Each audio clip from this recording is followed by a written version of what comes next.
Hey, hey, Dr. Tara Boston Kimber here, and you're listening to the Culture Focused Practice Podcast. Thank you for being here. Thank you for being with me. Today, we're talking EOS, baby. I love EOS. You already know this. Okay, so just bear with me.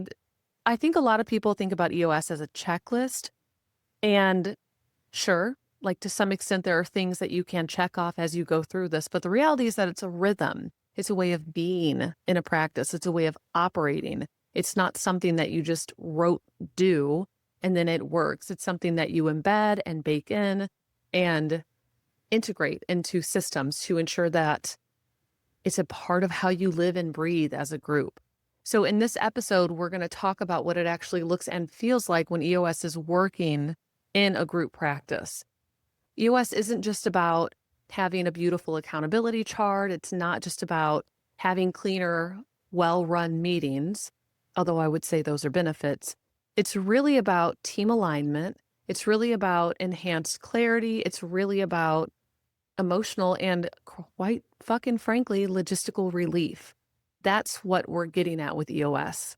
So let's dig into the signs that let you know that EOS is actually working for you, that you are actually integrating and implementing it correctly. Before we go further, make sure you like, follow, and/or subscribe to the podcast. One of the three is probably fine, but the more you do that, the more it reaches people who also can benefit from the content that we're talking about. This is assuming, of course, that it resonates with you. If it does not, maybe don't like, subscribe, or follow. So to go over a quick agenda, we're going to talk about what working looks like. We're going to focus on what doesn't count as evidence of EOS really being integrated or implemented in your practice. We're going to talk about real signs from real practices, and we're going to do a few takeaways. So let's go. If you have ever wondered, is this EOS doing anything anyway? Is this really effective? Does it actually work? Cool. Welcome to the club. Maybe I seem like I'm all in on everything, but I'm kind of skeptical whenever I hear people, you know, talk effusively or emphatically about how great something is. I'm always like, I don't know, but is it? Is it really? So I can understand if you have questions and doubts about the effectiveness of implementing something like EOS, especially if you've talked to somebody who purports to be operating using EOS, but you know that shit's a fucking mess at their practice. I mean, that would give me pause if somebody was recommending it to me, but I knew some of the inner workings of what was happening and it was messy, that I would definitely feel skeptical, even more skeptical than somebody just talking about how great it was. A lot of practices will seek to implement or start to try to integrate or implement EOS, and then they're like doing it, but they're not really doing it. It's like the letter of the law versus the spirit of the law. It's like they might be doing the letter of EOS, but not the spirit of EOS. I'm also not an EOS spokesperson, so this is entirely my own perspective, just to be clear about that. But for the ones who are doing like the spirit of EOS, they're integrating, they're implementing, they're really running on EOS. Let's talk about that first agenda item, what working looks like. First, clarity increases. You are going to have so fewer redundant questions across the board. I'm not just talking about your ops team is going to come to you less. I'm talking about your clinicians, your ops team, any support staff you have, any person in place is going to be asking you and your leadership team less questions. They're just gone. All the answers are there. Things have been clarified. They have been communicated effectively. There's places for things to live in a way that actually makes sense. And it's not just this fucking hodgepodge meeting folder that everybody has access to. It's clear. So with clarity comes a decrease in the amount of questions, the amount of redundant questions in particular, which for me is a godsend because I don't have time for that shit. I don't think anybody has time for that shit. Second, again, we're talking about what working looks like. Second is that accountability increases. This is probably my favorite thing. I say everything is my favorite. Maybe that's not fair. I really love the accountability increase. With an accountability increase, what that means is we have significantly less follow-up. And obviously the flip side of that is more follow-through. It's like flip sides of the same coin.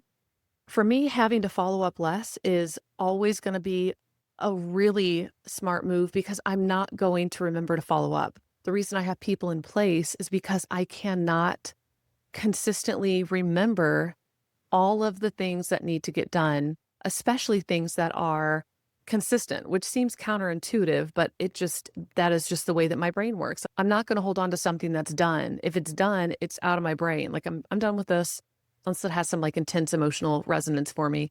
Broadly speaking, like a policy, I'm not going to remember. If it's in writing, I'm just going to trust that we're able to access it whenever we need to, and then I can reference it at some point. That's what I'm talking about. Like I need less follow-up with me directly. And honestly, I think your leadership team would probably also benefit from less follow-up, especially with the redundant questions. So not only are we getting at the clarity increases, the redundancy of questions, but also when we have an increase in accountability, we have less follow-up with key people, which is great. So great. And I think also this goes without saying, but I don't want to babysit. I didn't like it when I was younger. Fuck, I don't want to do it as an adult. It was bad enough being young and babysitting. And geez, as an adult, I don't want to babysit adults. And adults don't want to be babysat. They don't want to be micromanaged. So when we can have less follow-up and just more consistent follow through, that's great for every single person involved. Everybody wants that feel.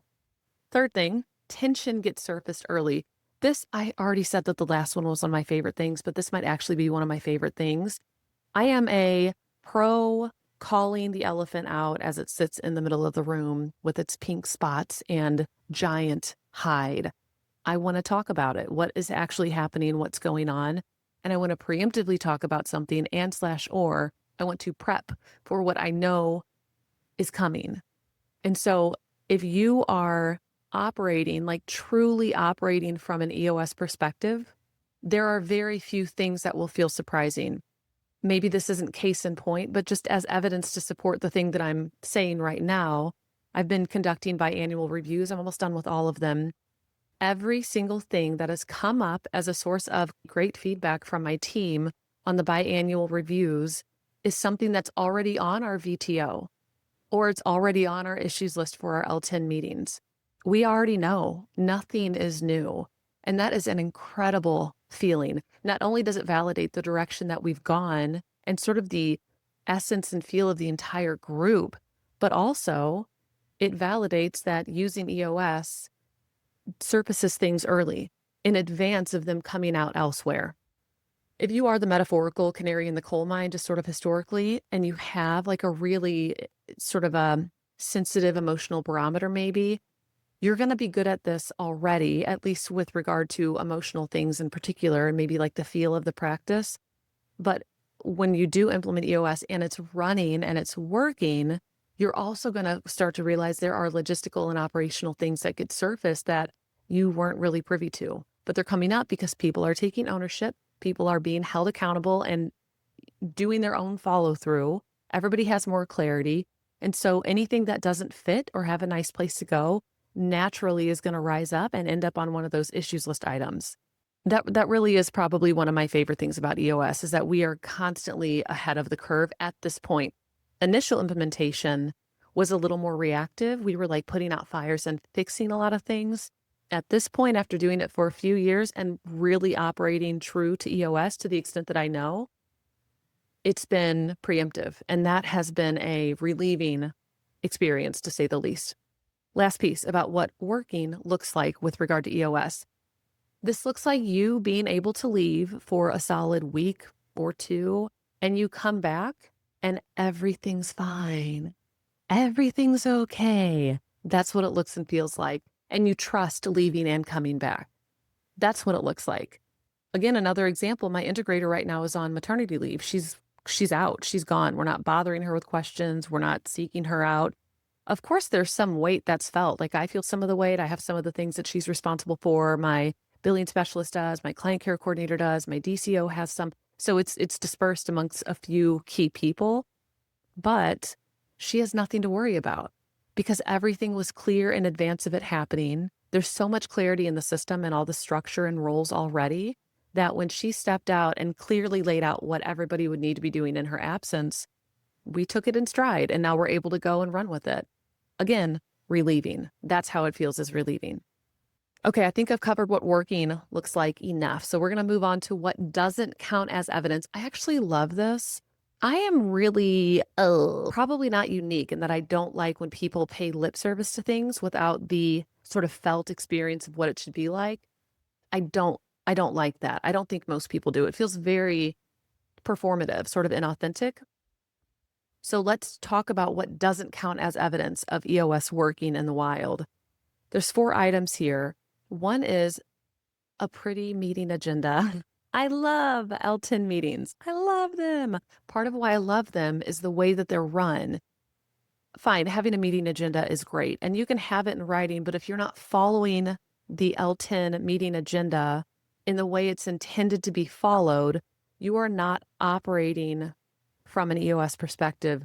Additionally, and this is maybe a caveat piece too, to like having a pretty L10 meeting agenda, if your team isn't engaged in the meeting, that's not evidence of this working.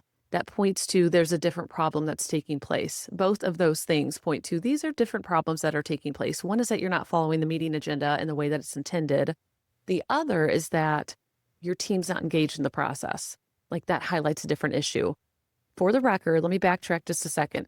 If you as a collective group, as a leadership team, you run on EOS, you're really focused on running good L10 meetings, and you start doing it and you realize there's something that's not quite right and you want to make this change to the agenda, and you put it on the issues list and you as a group decide, yeah, let's make this change.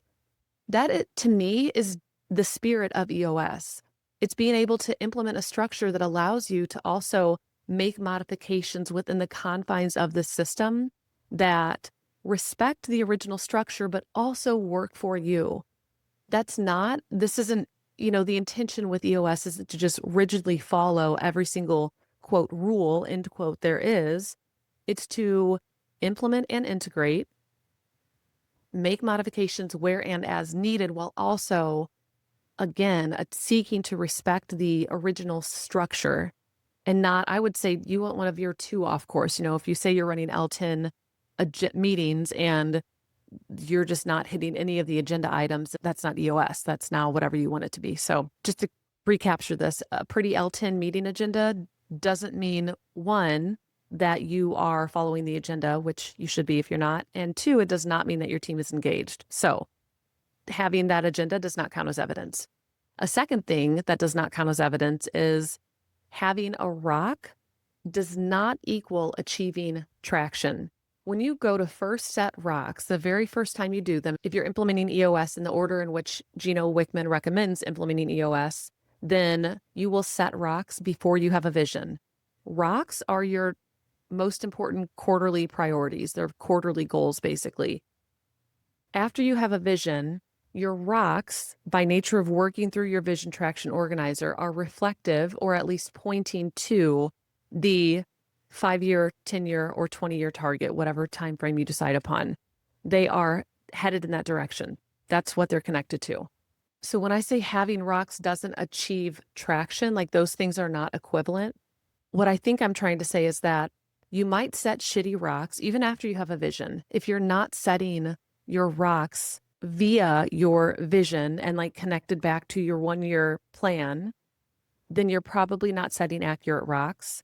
Additionally, you could be setting rocks that feel really important, this is kind of saying the same thing that I just said, but they're disconnected from the vision. Or maybe they're important, but they didn't go through your core focus as a filtration. So you're building something that's not really related. Or you're just not setting smart rocks, like increase sales.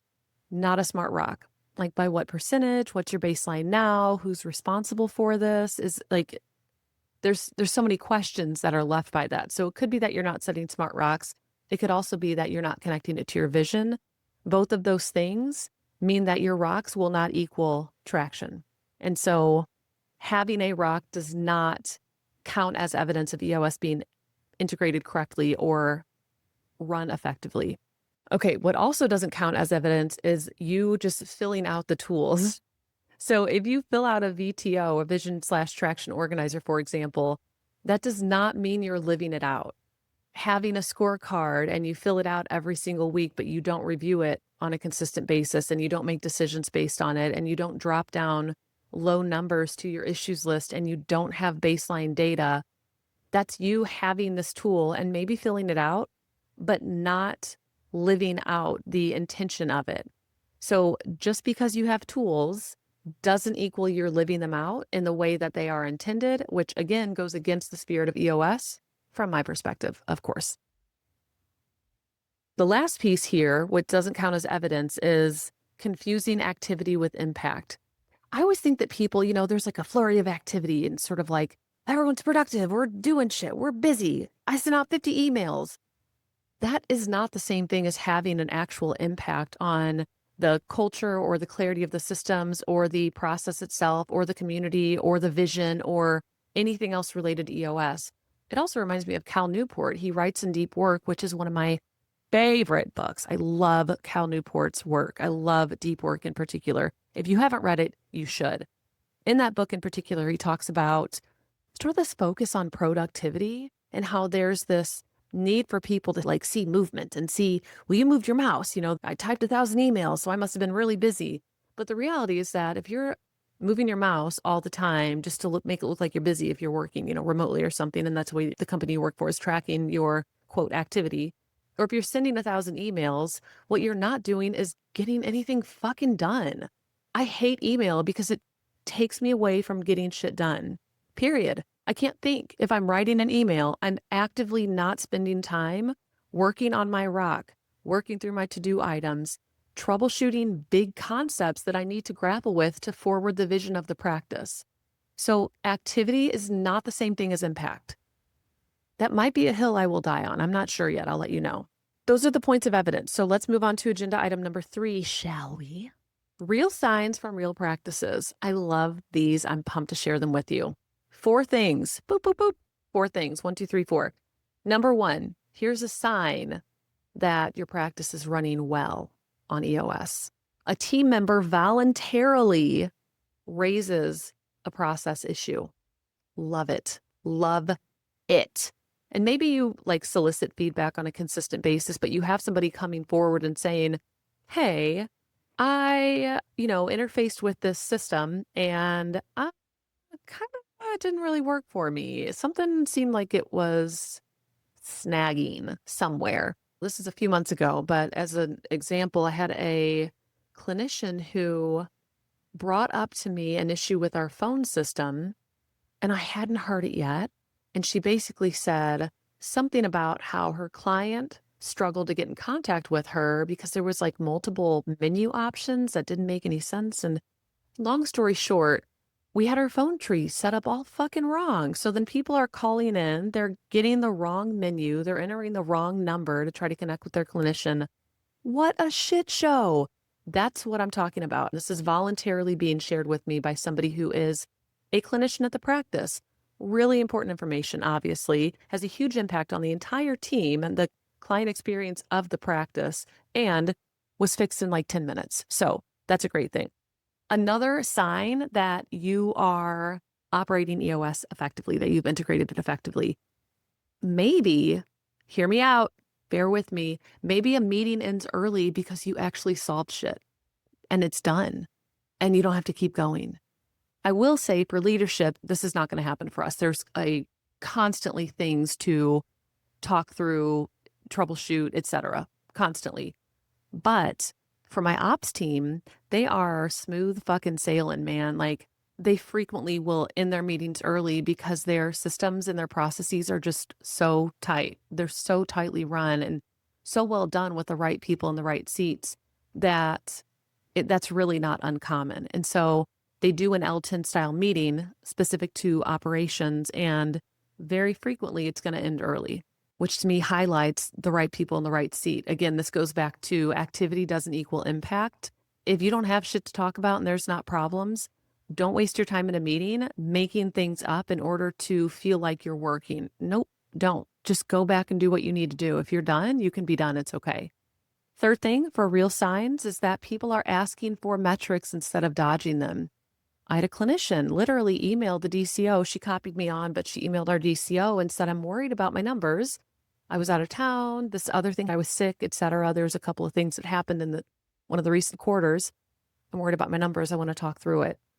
Hell yes. A clinician seeking us out to say, I have some concern about this. That's what I'm talking about. That's an example of, oh, this is actually working. The numbers aren't scary. They are food for the fodder. They're, grist for the mill of the conversation that needs to happen between DCO and the clinician. Okay, what do we need to do? Now we move forward and we have this thing in front of us that we're grappling with together and we're seeking to solve it. That's incredible.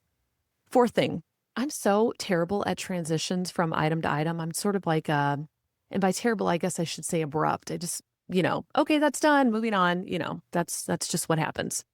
Fourth thing, speaking of moving on, you hear less about, well, who's going to do this, and more about, oh, that's me. I've got that one. That's DCO. Oh, that's integrator. Oh, that's visionary. I will say that this is highlighted the most at our leadership team meetings because we just hold the weight of the practice mostly. And I shouldn't say that. That's not entirely accurate, maybe. We hold the weight of the practice in a unique way. And so that's really it. It's not that we hold the entire weight of the practice, it's that it's just carried by us in a unique way. And so whenever we have something come up in leadership and, obviously in the middle of a meeting, we're working through our issues list items and there's a handful of to-dos, or maybe there's something that needs to be documented, or maybe there's communication that needs to take place. There's never a question of, well, I think maybe I can do that. I'm not that busy this week. No, the ownership is decided by the accountability chart and the responsibilities of the role. And because the right people are in the right seat, we all step forward and take ownership when it's appropriate. Only when it's a question of, ooh, hang on, where does this live? That's when we decide, okay, who's doing this? And it's a discussion about, well, it's a little more culture than it is process, so maybe it's visionary. Or, ooh, it's a little more clinical than it is operations, so let's go ahead and have the DCO do it. That's how those things are decided, not who's the least busy. Sometimes that's a variable. Capacity can sometimes be a variable in those sort of collaborative type to-dos, but broadly speaking, it's going to live with the appropriate person based on the responsibilities for that role. And then beyond that, if there's overlap, it's going to be, where does this mostly live? And then that person will take it. And again, that's a real sign that shit's working with EOS at your practice. So I think the last thing I'll say here is that when EOS is working, you, of course, feel an operational shift. I think that's kind of a given. You're going to see how the system sort of changed and the structure comes to life in front of you. And what feels more important to me is the emotional shift that comes with it. And I think that this is less talked about. You're going to feel the impact. Your entire team is going to feel the impact. Initially, when you implement, you might have some pushback and you might have some fallout from people. You might see some turnover. That's really common, at least I'm talking anecdotally right now, in group practices in particular, based on what I know, super common. Once that settles and you have it implemented and it's running well, then you see the benefits, especially the emotional benefits. Like you really see them come to life. People are more satisfied. They feel safer. They feel more trusting of the system and the people that are there. When you have the right people in the right seats, they feel clear. They feel communicated with and like they know who to go to. The whole tone of the space settles, like shifts and settles in a way that is satiating, not in a way that's restrictive and rigid. So when you go to implement EOS and you're getting this going and you're embodying the spirit of it, and you feel a sense of relief and you feel clarity and you feel energy, and you're not just looking at the scorecard every week, scratching your head and being like, rolling your eyes and feeling frustrated, that relief and clarity and energy, highly likely it's a marker for what's going to happen for the rest of the team if it hasn't already started to take place. That's what the fuck it's about. Relief, clarity, vision, traction. God, I hate myself for being this cheesy. Goodness gracious. I don't actually hate myself, for the record. I love myself. Okay, that actually wraps us up. That really does do it. I hope this is helpful. My EOS Mastermind starts so damn soon. Still taking signups. If you're listening to this right now, go to www.tarabossonkemper.com/EOS-mastermind. You will have the option to join the mastermind. A 6-month mastermind, twice monthly meetings that are like trainings, they're 90 minutes, and then twice monthly optional working meetings. Of course, we're going to talk concepts, but we are going to bring them to life. That's the point of this whole thing. If you're not really feeling sure about the mastermind, you think, I want to do this, but I don't know if it's the right time. I don't know if I should. I don't really know. It's that sort of thing back and forth. Just email me. We can set up a time to talk really fast. hello@tarabossonkemper.com. Then you can get your questions answered if you have them, and we can talk through to make sure this actually is the right fit for you and the right time. So do one or the other. And otherwise, thank you again and always for being here with me, for spending this time with me. I super appreciate it. I love hearing from you. I'll see you next time. Okay, peace out. Bye.